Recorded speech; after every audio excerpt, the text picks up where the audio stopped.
Bienvenidos a un nuevo episodio del podcast de Longplay. Como usted sabe, en todas las semanas tenemos la cordial invitación para con usted para hablar de música, hablar con artistas, hablar de la cultura, hablar de lo que está pasando en Panamá. Puede ser de cine tal vez o de teatro, pero usted sabe que Longplay es una tienda de vinilos, es la primera tienda de vinilos nuevos en Panamá en medio de esta nueva oleada que ha llegado. Y nos encanta hablar de música con músicos. Y hoy estamos con Camilo, pero ya va. Buenas. Un momento, porque uno no sabe, porque tú puedes ser como Tame Impala. Fuera del aire estamos hablando de Tame Impala. Tame Impala, algunos dicen que es un solo hombre, Exacto. pero tiene una banda. Entonces, Exacto. ¿tú eres Camilo Cienfuegos o Cienfuegos es la banda? Cienfuegos es mi proyecto solista, se podría decir, y en vivo lo interpretamos ya con una banda. Pero cada vez, de hecho, estoy involucrando más a la banda en las grabaciones en vivo también y capturando ese feeling, pues, de todo el espíritu del grupo que últimamente hemos tenido unas presentaciones en vivo bien, con buena energía y los quiero como incorporar cada vez más, pues. Qué cool. Camilo, hay algo que me llama la atención cuando uno ya escucha los nuevos singles y las nuevas canciones que has sacado. Para las personas que no conocen a Camilo, que nos escuchan y nos ven en Colombia, en Venezuela, en otras partes, ustedes pueden buscar a Cienfuegos en Spotify. Cienfuegos, así como suena. Y uno se va a encontrar una variedad de sonidos y una diferencia de sonidos. Cuando yo llegué a Panamá por el año 2013, yo vi a Cienfuegos en el escenario y había muchos elementos de música típica. Había muchos elementos que sacaban ese sonido perdón, de Panamá y lo mezclaban con el rock. Ahora escuchamos un Camilo o a un Cienfuegos mucho más electrónico, mucho más indie, mucho menos rockero que hace unos 6, 7 años. ¿Cuál es la diferencia entre el Cienfuegos del 2012-13 al Cienfuegos de hoy en día? Bueno, ahorita lo que estamos haciendo, yo te diría que el Cienfuegos cuando empezamos, yo proyectaba cuando escribía me inspiraba mucho en la depresión y en sacar sentimientos como tristes que tenía, con canciones como medio alcohólico, melancólico y vírgenes y esa onda del primer disco. Y como que a lo que he ido evolucionando me ha gustado más proyectar lo que son energías positivas al mundo. Y buscando un sonido así como igual latinoamericano, fusión, pero que salga acá como de Latinoamérica y le llamamos psicodelia tropical. Bien, psicodelia tropical. Ahora, para las personas que no saben el término, ¿cómo lo englobarías musicalmente hablando? ¿Cómo así como lo englobaría? Sí, tú dices, bueno, rock es un género que está compuesto por guitarras eléctricas, va. ¿La psicodelia tropical qué es? Ok, tiene un feeling tropical amazónico, te diría, que se inspira mucho en los viajes psicodélicos como de ayahuasca y esa onda.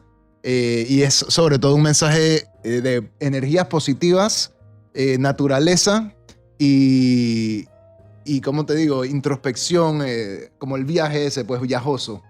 Hay un tema que acabas de mencionar y fue hablando de tu pasado dentro del capítulo Cienfuegos y fue sacar todas esas experiencias tristes, melancólicas que vivías tú. Hoy en día hay un fenómeno, y lo vimos hace cuestión de semanas, con J Balvin o con Residente, en donde se está hablando de la depresión y cómo el propio músico sufre a pesar de mostrar otra cara en el escenario. ¿Qué tan difícil es mostrar que el músico sufre? Que el músico sufre de depresión, valga la redundancia, que el músico también llora cuando se tiene que montar en un escenario y sonreírle a miles de personas. Sí, yo pienso que definitivamente que es más difícil estar deprimido y tener que pretender estar feliz. A mí siempre me ha costado menos, en verdad, transmitir como la onda esa melancólica latinoamericana. Y de hecho esas canciones viejas las tocamos todavía y las siento súper relevantes todavía, nada más que cuando estoy componiendo música nueva, quizás no es la energía que quiero meter al mundo ahorita mismo. Pues como que ahorita mismo me siento que estoy en un lugar que sí quiero transmitir algo más positivo. Y sí, la nueva de Residente está brutal. La vi, me recordó mucho a los años que vivimos en Puerto Rico nosotros. Yo con el baterista que toca conmigo, Ferran. Vivimos en Puerto Rico, en Viejo San Juan, Qué cool. Como del 2002 al 2004. ¿Y eso que vivieron allá? Uno de los miembros del grupo, Wilfredo, era de allá. Nos conocimos en Berkeley.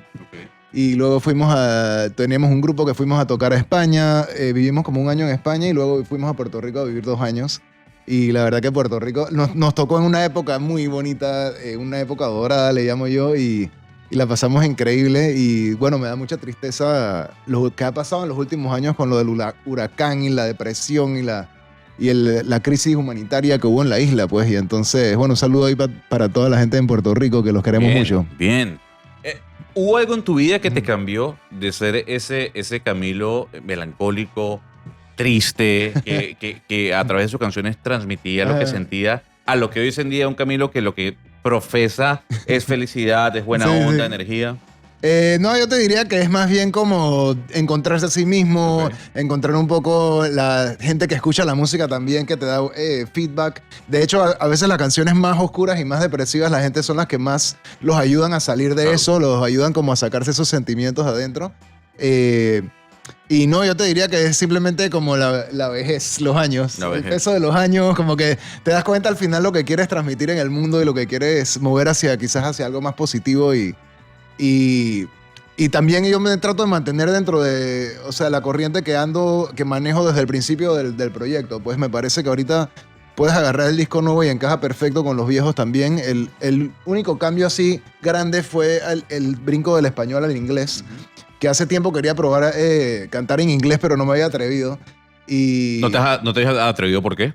Porque, no sé, como nací de la corriente del rock en español, casi que de los 90s, cuando saqué el primer disco en el 2006, yo era full influencia de rock en español, era la mayoría de lo que oía, era Terciopelados, Caifanes, Robbie Draco, esa onda. Y últimamente me encuentro escuchando como mucho más música en inglés y mucho más música inclusive en otros idiomas, ni inglés ni español. ¿Crees que el idioma es una barrera para trascender fronteras? No necesariamente una barrera, pero pienso que como que quería crear un trabajo artístico que encajara dentro de la corriente anglo. Okay. Porque como toda la industria musical y discográfica salió como del mundo anglo, con la onda de los Beatles y las primeras grabaciones en vinil en Estados Unidos y esa onda, como que me sentía que quería crear algo que de alguna forma tuviera un lugar en ese mundo anglo, pues. Y me parece que quedó súper... el día antes de que saliera la primera en inglés estaba súper nervioso, no sabía cómo iba a reaccionar la gente. Me daba súper pánico que no le gustara mi música en inglés. ¿Salió algún nacionalista a decir por qué cantas en inglés? No, en verdad me sorprendió la falta de reacciones negativas. De hecho, la gente... Sí, creo que es el disco mío que más han escuchado. Qué bueno. De todos los que he sacado. Ahorita en Spotify nos ha ido súper. Qué cool. Y la primer single que sacamos hace un año tiene 500,000 de streams. Wow. Sí, wow. Life in the Tropics acaba de pasar 500,000, sí. Life in the Tropics es maravillosa esa canción. La pueden buscar en Spotify porque es maravillosa y el video también es genial, que lo pueden encontrar en YouTube. Hay algo que me llama la atención, Camilo. Hemos conversado en diferentes oportunidades, en diferentes momentos, en medio de una estación de radio, tal vez también en un bar.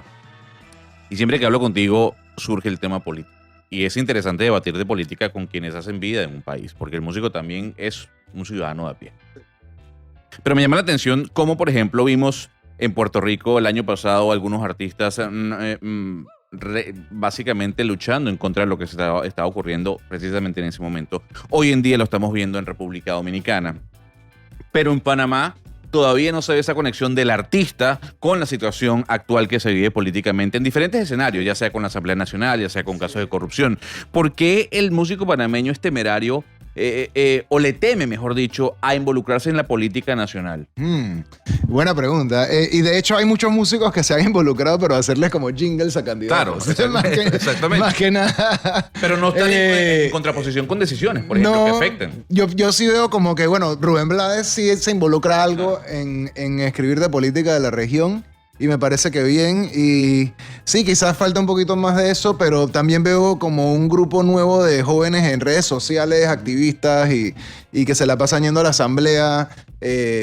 Me parece que sí, a la situación actual con la asamblea, quizás haciéndole un freno a algunos avances del país, me parece que hay que de alguna forma cambiarla y me encantan los candidatos nuevos independientes en la asamblea, que ganaron 5 esta vez y yo pienso que pueden ir ganando más cada vez hasta que en realidad van a hacer una diferencia grande. Pero el músico no se sí. El músico no se está quedando atrás con esta nueva generación de jóvenes que están buscando un cambio político en Panamá.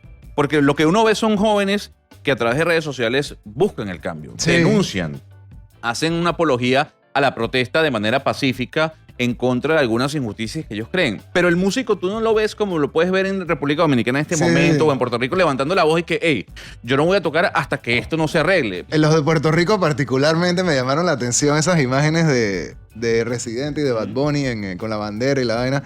Y aparte porque también ellos son artistas globales. En Panamá quizás el único global que tenemos así es Sesha ahorita mismo. Quizás él no está tan involucrado políticamente, pero yo personalmente he preferido no involucrarme porque me parece como que un tema bastante divisorio a veces, como que mucha gente no lo voy a escuchar a él porque tiene una ideología diferente a mí y así, y en realidad sí lo que yo quiero es hacer música para la mayoría de la gente, que de alguna forma hacerles la vida mejor o hacerles pasar un mejor rato.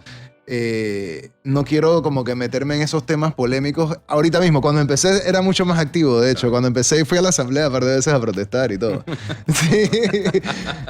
Me acuerdo de una protesta contra las leyes de minería que fue famosa. Y ahorita no sé, como que lo veo más como del lado que necesitamos meter en Panamá, particularmente más legisladores independientes en la asamblea. Y apoyo full a los que están y me parece que ese es el camino, como que seguir de alguna forma quitándole un poco del poder que tienen enquistado ahí, gente que ha estado ahí por 40 años y no dejan que otros salgan adelante y cada uno tiene una maquinaria más grande que el de al lado y hasta el presidente lo tienen casi maniatado, o sea, no lo dejan hacer algunas cosas. Y definitivamente que cuando ves a los jóvenes estos protestando en la asamblea y los nuevos legisladores independientes que hablan súper bien. Y de hecho yo no sabía, pero un par se graduaron de la escuela de Oxford, inclusive. Un pedigrí increíble para entrar ahí y exigir respeto. Hay una evolución de Camilo, así como hay una evolución de la música y hay una evolución de los estados. Y cuando hablo de estados, englobo a ciudadanos, al gobierno, a todos los que hacen vida dentro de un país. La música hoy en día tratada desde la parte estatal, ¿crees que le da mucho más respeto al músico panameño o sigue estando igual de decadente de hace algunos años? La falta de inversión en la cultura, la falta de inversión a los nuevos talentos. ¿Crees que ha mejorado Panamá en ese aspecto? Yo creo que hay algunas cosas que veo y me gustan, como eventos del municipio, de conciertos en el Parque Omar, en la Cinta Costera, algunos lugares acá como Rock and Folk, que me encanta lo que están haciendo. Pero sí, Panamá le falta mucho para llegar a un nivel de ejemplar como consideraría, por ejemplo, Colombia, que han logrado agarrar a todos sus músicos y hacer como un bundle nacional de música nacional colombiana que pueden exportar a Asia, a otros países, usar para conseguir mejores condiciones y tener plazas de conciertos del Estado que permita llegar a más gente. Me parece que el camino para Panamá debería ser ese, como que pegarse a lo que está haciendo Colombia un poco, tratar de encontrar un poco de fuerza en ese movimiento de promocionar los artistas nacionales, pero siempre y cuando que sea merecido, pues que sean artistas que están haciendo cosas relevantes, buenas. Entonces todo lo nacional no es bueno. No, obviamente que todo el mundo que está haciendo música no va a ser música buena. Claro, pero la bandera de que yo soy artista nacional, necesito apoyo gubernamental, entonces eso caería con lo que me estás diciendo, o sea, se caería por su propio peso porque el hecho que seas artista nacional no significa que te tienen que apoyar. Sí, no sé, como que eso ya lo debe decidir el mismo público, si tienes público o no tienes público. Obviamente no todos los artistas van a tener la misma cantidad de público, ¿no? Pero siempre, o sea, sí me parece que hace falta una maquinaria como la que tienen en Colombia de que... Pero esa maquinaria que hace falta es por la torpeza de decisiones gubernamentales a lo largo de los años o por la egolatría del músico como tal de no generar un circuito todos juntos que lleve a una perspectiva a futuro mucho más grande. Quizás, y también como la mentalidad, tú sabes, de Panamá antes ser una colonia fronteriza de Colombia, que era esta mentalidad de que no somos como una civilización real, sino que somos copias de otras cosas. Y siempre como que nosotros íbamos a pedir, por ejemplo, patrocinio para el Festival Verde, que era un festival que hacíamos. Y maravilloso, por cierto. Sí, gracias. Y se nos reían en la cara, o sea, como que cultura, jajaja, ¿eso qué es? Acá como que la percepción de los gobernantes es que hay otras cosas más importantes, pero a la vez hay tanta corrupción que mucha plata se pierde que podría ser destinada a estas cosas Y a mí sí me parece importante seguir esos ejemplos de otros países que lo han hecho exitosamente en Latinoamérica y país vecino. Y he ido muchas veces a Colombia a conciertos increíbles de ese tipo y el Stereo Picnic. Traté de ir al BOM, que es el Bogotá Music Market, que es una locura. Es Que eso maravilloso. es lo que deberíamos hacer acá, por ejemplo.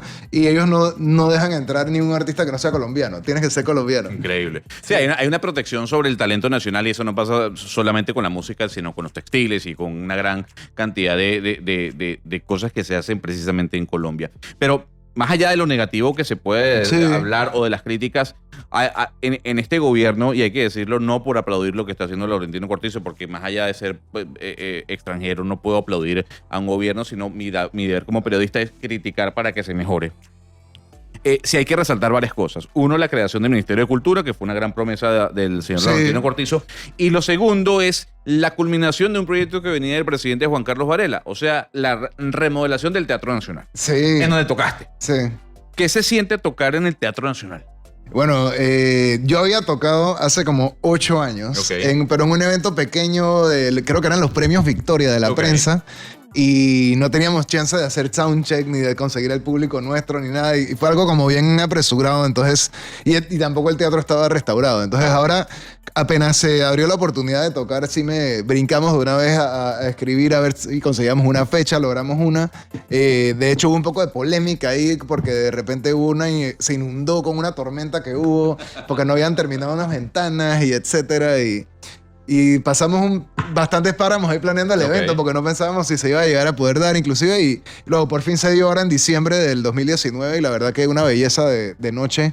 El lugar es mágico, es un lugar histórico, está diseñado para tener buena acústica, o sea que todo se escucha durísimo y sientes el público así encima tuyo, en los balcones de más arriba. Hay ¿Tenías como- miedo de no llenar el teatro? Sí, es 760 puestos y por eso empezamos a hacerle promoción como 6 meses antes. A la noche esa y al final... Fue difícil de llenar. Sí, y especialmente, bueno, Panamá un poquito en recesión, el mundo entero. Y eventualmente sí se llenó por completo y la verdad que la energía que se sentía increíble, el sonido. Lo quiero hacer casi que todos los años. Voy a tratar de hacerlo el próximo año de vuelta. Para mi música encaja súper bien porque era el feeling ese como de psicodelia tropical, exactamente eso, ¿no? No, vi algunas imágenes y lo que me llama la atención y las personas que no han visto los conciertos de Camilo, hay todo un espectáculo en donde se hace una apología al significado de lo que es Panamá, ¿no? Algunas figuras que entran dentro de esa psicodelia. Maravilloso. Lo pueden buscar en YouTube también, conciertos de Cienfuegos. Pero dirán algunos, Camilo, pues bueno, sí, Cienfuegos tiene la oportunidad de tocar en un teatro nacional porque tiene dinero. Cienfuegos tiene la posibilidad de tener los equipos porque tiene dinero. Cienfuegos tiene la capacidad... En fin, ¿crees que el dinero es una barrera para que un músico en Panamá pueda crecer o se estanque? Quizás sí, o sea, el dinero es importante, pero en este caso, por ejemplo, sí, el Teatro Nacional cobran un fee importante por tocar ahí. ¿Lo puedes decir? No, prefiero no, la Ok. verdad, pero sí te cobran por la noche y encima de los boletos te cobran un porcentaje, Ok. etcétera. Hay todo un deal ahí que se hace un poquito difícil. ¿Beneficia al artista ese deal? Al final sí nos fue bien, pero yo te diría que a alguien más pequeño de donde yo estoy ahora le costaría bastante a un solo grupo. Solo hay un puñado de grupos en Panamá ahorita que pudieran llenarlo, me parece, pues. Pero para mí era perfecto porque eran 760 puestos, que era como el límite. Quizás que si señor Loop puede hacer que dos noches seguidas y lo llenan las 2 noches y así, pues. Pero sí estaba un poquito cariñoso y hubo un par de momentos que no nos daban los números y tuvimos que ver cómo con las uñas prácticamente. Y si a mí me costó así, imagínate a alguien que no tiene los recursos. Entonces... Sí, es necesario entonces el dinero. Sí, y especialmente yo te diría que hay herramientas maravillosas hoy en día como lo que es el Spotify, como lo que es otras plataformas digitales que la verdad que si alguien tiene talento así innato y graba un video en su móvil, literal los descubren, todas las semanas descubren uno nuevo así, ¿no? O sea que sí hay una forma de llegar masivamente mucho más rápida y como democratizada que antes. Pero sí, cómo llegas después ya como a los medios masivos, pero en realidad como que cada vez son menos relevantes, me parece. Eso te iba a decir. Mira Bad Bunny, por ejemplo, salió, o sea, de la nada. Es que yo te iba a decir, para allá iba mi pregunta, porque la democratización de los medios digitales y de los medios per se ha generado una gran cantidad de talento impresionante. Talento bueno y talento malo. El video de Residente ahora también, YouTube. De una vez. De una. A eso voy. Aquí la penetración mediática en Panamá es muy alta, tanto en radio como en televisión, pero Cienfuegos no es un artista de radio ni televisión. No, es que yo sinceramente como que en algún momento de mi vida iba mucho a radio, todos los días radio, televisión, y en realidad no funcionaba tanto. Claro. Y entonces al final tú dices, en realidad yo quiero estar todo el día en entrevistas, eso no es lo que yo quiero estar haciendo, yo quiero estar haciendo música. Entonces escogí, pues, me voy a promocionar en esto, en Instagram, en ahorita TikTok, ahorita en Spotify, me encanta la plataforma de Spotify, de hecho, y me he enfocado en las cosas que me gustan, pues, y no decidí como que en realidad radio y televisión no le voy a dar prioridad porque me he dado cuenta. He hecho giras de medios en Colombia, en Los Ángeles, fui el año pasado en Los Ángeles, y en realidad conoces un montón de gente increíble, pero cuando te pones a ver si alguien se metió a tu perfil o si alguien escuchó tu canción, literal flatline, o sea, no pasa nada. Tuve una gira en Los Ángeles que fui como a 40 medios en 5 días, y la verdad es que nada. Y sin embargo saco un single nuevo en Spotify y explota. Claro. Entonces, Spotify es casi como un social media. O sea, casi que si tiene un single es como un post. Sí, entonces tienes que postear todo el tiempo, si no te... O sea, muchos artistas tienen la mentalidad de que voy a tener el catálogo ahí guardado y simplemente la gente lo va a descubrir, pero lo tienes que ver más como tu Facebook casi. Y ir agregando contenido. Claro. Sí. Pero hay un tema, y eso es importante, porque si hay una crítica muy importante, muy fuerte sobre los medios tradicionales y cómo la inmediatez de las redes sociales ha ido socavando el hueco para que los medios se introduzcan en él y vayan perdiendo la fuerza.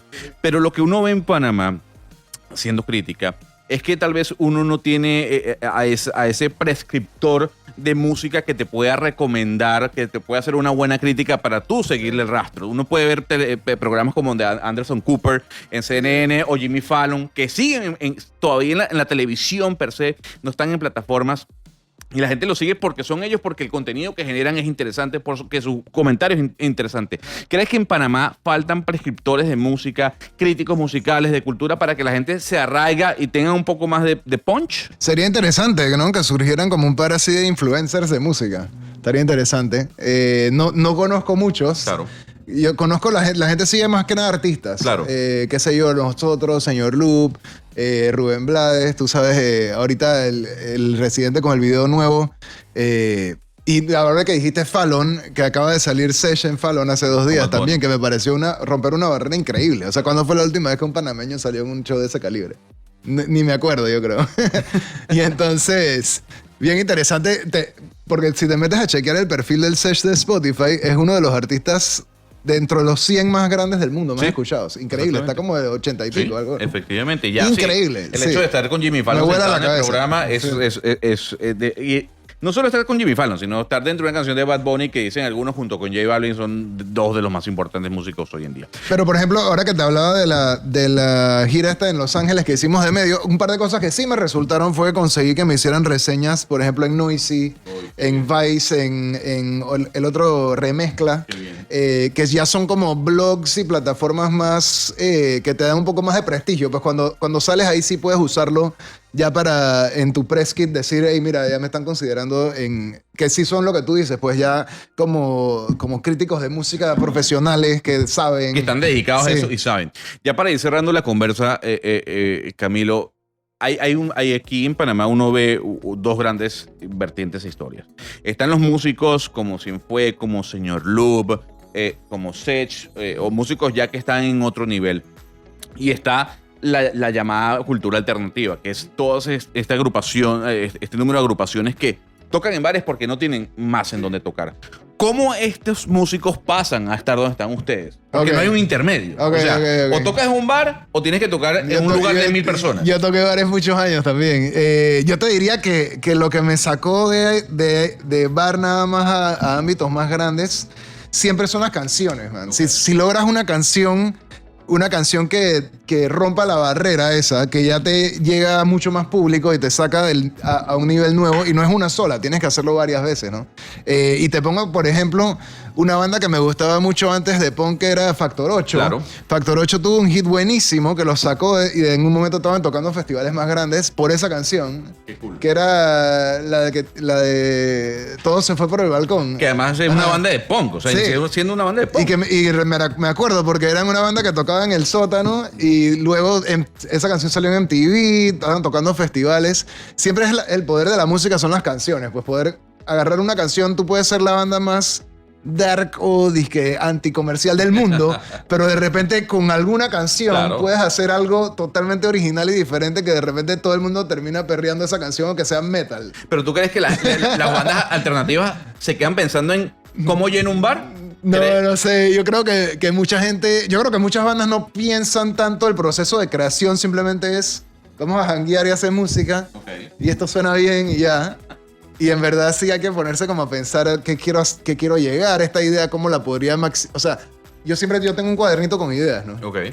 Que voy apuntando. Ese es tu proceso creativo, Sí. vas anotando ideas. Entonces tú siempre tienes que ver como que cuáles son las ideas que más relevantes, o sea, primero tienes tu compilación de ideas, ¿no? Claro. Y de ahí periódicamente decir, oh, esta está interesante para este momento, ahorita mismo está pasando algo que tiene que ver con esto.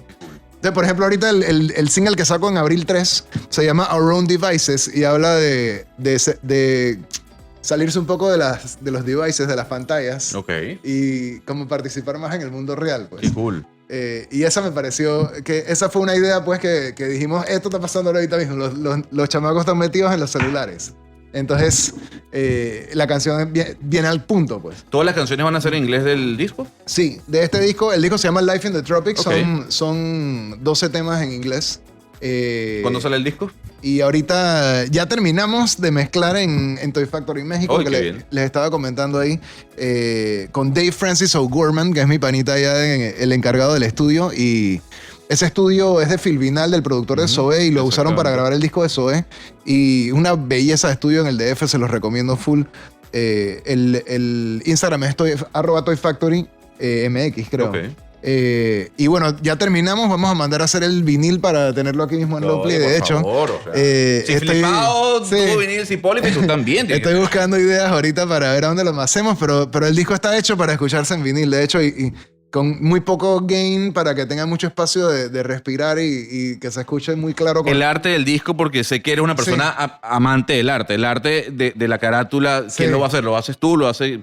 Yo antes hacía mis carátulas, los primeros dos los hice yo. Janet Albornoz es Ok. una diseñadora panameña que he trabajado desde Macho de Montesuit hasta ahora, las artes de los discos. Ok. Y los hizo ella y las de todos los sencillos, que los pueden ver en mi Spotify. También Cool. son unas imágenes como caleidoscópicas, psicodélicas, tropicales. Muchos colores, ¿no? Sí. Y muy inspirado en el trip de la ayahuasca también. ¿Eres amante de la ayahuasca? Sí, o sea, tuve la experiencia una vez. ¿La has repetido? No lo he repetido aún porque no estoy en un momento personal para hacerlo, pero por otras cosas, por cosas familiares Claro. y tengo que estar en el momento, pero la experiencia me pareció genial y me pareció que era algo que quería ayudar a transmitir yo como dentro del sonido que estoy haciendo, pues porque me parece que es algo, la ayahuasca es algo que está saliendo como del Amazonas a influenciar el mundo hacia ser más sostenible y ser más conscientes de la naturaleza y de sí mismos, pues. Y me parecía que era algo cool que podíamos transmitir de esta parte del mundo hacia el exterior y que coincidía con el mensaje de los chamanes, que era que los mismos chamanes en los últimos años han dicho que el mismo espíritu de la ayahuasca les dice que tienen que salir a como evangelizar, pues, la experiencia esta que te termina conectando un poco con la vida de la tierra. ¿No crees que alguien, y ya para hacerte dos preguntas antes de cerrar, ¿no crees que alguien que sea o que tenga un pensamiento no político, pero un pensamiento mucho más cuadrado, mucho más conservador, pudiese estar diciendo, bueno, es que Cienfuegos lo que está haciendo es una apología a la droga? Pero la ayahuasca no creo que sea droga, es como más bien un sacramento a los chamánico, alucinógenos. sí. Sí, bueno, me encanta, uno de los manes que me gusta seguir mucho es este man Hamilton Morris. Ok. Que tiene un show sobre sustancias psicodélicas. Me encantan las sustancias psicodélicas. Es como cambiar el software al cerebro, pues. Pero hay que hacerlo con mucho cuidado. Claro. Y tampoco es algo que quiero promover, dije, que se haga así como muy libertariamente, pues, pero me parece que siempre en la sociedad hay algunas personas que van y tienen estas experiencias y los artistas a lo largo de la historia también han sido mucho de participar en estas experiencias, claro, como si fueras un chamán que va ahí y saca algunos conocimientos y luego los trae para el público en general, bueno, que no quieren estar así. Tiene una serie en Netflix que habla sobre eso, sobre el tema de los hongos, etc. Camilo, de verdad que placer conversar contigo, y yo cierro con una pregunta que me llama la atención hacértela en medio de lo que me has dicho. Es el tema de la naturaleza y de cómo existe poca conciencia sobre lo que está pasando en el planeta Tierra. Sí. ¿Crees que de alguna otra forma los músicos panameños deben hacer voz de lo que realmente está pasando en el planeta Tierra y cómo nos estamos comportando frente a él? Bueno, sí, me parece, yo desde pequeño me ha encantado la naturaleza, siempre me he sentido súper conectado a ella y aún, bueno, me gusta mucho el surfing, me la paso metido en el agua con las tortuguitas y etcétera. Y la verdad que sí, o sea, siempre es algo positivo alrededor de lo que hemos organizado, la música en Panamá, con lo del Festival Verde y todo. Ese era el objetivo, era reunir a la juventud para, tú sabes, crear conciencia de reciclaje, de prácticas más amistosas hacia la naturaleza, y me parece que es algo positivo que la música puede contribuir y puede generar plazas, ¿no? Como estos festivales con temáticas de ambiente. Sí. Camilo Cienfue Camilo, como usted lo quiera llamar, lo pueden buscar en Spotify, @Cienfue. En YouTube también está, ¿no? En Deezer, en Apple Music. En todas las plataformas. #AllPlatforms. Perfecto. ¿El disco entonces para el mes de julio, más o menos? Sí. Muy bien. Lo pueden esperar, Life in the Tropics. Tienen que escucharlo porque le va a encantar a cada uno de ustedes. Si nos ven en Panamá o en Colombia o en Costa Rica o en Venezuela o nos escuchan, busquen Cienfue en Spotify o síganos en Instagram. @Cienfue también. Sí, Instagram, @Cienfue. Nosotros nos despedimos de este capítulo. Ha sido un verdadero placer estar con ustedes. Nos escuchamos y nos vemos la semana que viene para seguir hablando de arte, de cultura, de música en este podcast del Hombre, que ya lo sabes, la primera tienda de discos nuevos en donde seguramente estará el vinilo de Cienfue muy pronto. Chao.